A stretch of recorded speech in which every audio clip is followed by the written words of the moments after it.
Guys, അപ്പോൾ ഒരു വട്ടയീറ്റിനിടെയാണ് without mummy എന്ന് പറയാം. അമ്മ ഇല്ലാത്ത ദിവസത്തെ വട്ടയീറ്റിനിടെ സത്യം പറഞ്ഞാൽ ഭയങ്കര ശോകമായിരുന്നു കേട്ടോ. രാവിലെ എണീറ്റ് ഞാൻ തന്നെ ചായ ഇട്ട് കുടിച്ച്. പക്ഷേ ഇന്നത്തെ ദിവസം എനിക്ക് അത്രയ്ക്ക് അങ്ങോട്ട് സുഖം ഉണ്ടായിരുന്നില്ല. മൊത്തത്തിൽ എന്തോ പ്രശ്നം ഉണ്ടായിരുന്നു. പിന്നെ പുറത്ത് വന്നിരുന്ന് ചായയൊക്കെ കുടിച്ചു. രാവിലെ ഞാൻ ബ്രേക്ക്ഫാസ്റ്റായിട്ട് കഴിച്ചത് ഏത്തയ്ക്ക പൊരിച്ചാണ്. എൻ്റെ ഓർമ്മയിൽ സ്കൂൾ ടൈം തൊട്ട് ഞാൻ ഈ സാധനം കഴിച്ചിട്ട് പോകാറുണ്ട് കേട്ടോ. എനിക്കിത് ഭയങ്കര ഇഷ്ടമാണെന്ന് വെച്ചാൽ ഭയങ്കര ഇഷ്ടം. ഞാൻ ഇതുവരെ മടുത്തിട്ടില്ലെന്നുള്ളതാണ്. പിന്നെ ഒരു കുപ്പി വെള്ളം വാങ്ങിച്ച്. ഇതെന്തിനാണ് വാങ്ങിച്ചതെന്ന് വെച്ചാൽ എനിക്ക് പെരുത്ത തലവേദനയായിരുന്നു.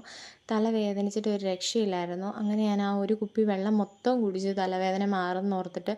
എന്നിട്ട് എവിടെ അത് മാറിയൊന്നുമില്ല. അതുകൊണ്ട് ഞാൻ ഒരു ചായയും ഒരു കേക്കും ഓർഡറാക്കി. പിന്നെ അത് ഓഫീസിൽ ഇരുന്ന് കുടിച്ച്.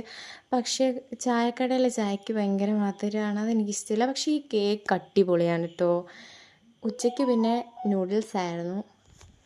മമ്മി ഇല്ലെങ്കിൽ ഉച്ചയ്ക്ക് ചോറില്ല ഗായ്സ്. ഞാൻ കടയിൽ പോയി നൂഡിൽസ് വാങ്ങിച്ച് കഴിച്ച്. പക്ഷേ നൂഡിൽസിന് കുഴപ്പമൊന്നും ഉണ്ടായിരുന്നില്ല. മൊത്തത്തിൽ എന്തോ സുഖക്കേടായതുകൊണ്ട് എനിക്ക് ഒത്തിരി ഒന്നും കഴിക്കാൻ തോന്നിയില്ല. ഞാൻ വളരെ കുറച്ചേ കഴിച്ചുള്ളൂ. അതിൻ്റെ കൂട്ടത്തിൽ അവരൊരു സോസ് കൂടി തന്നിട്ടുണ്ടായിരുന്നു.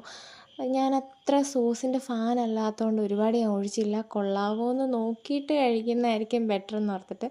പക്ഷേ എനിക്കിഷ്ടപ്പെട്ടില്ല ഗൈസ്. പിന്നെ 4 മണിയൊക്കെ ആയപ്പോൾ ഒരു ചായയും കുടിച്ച്.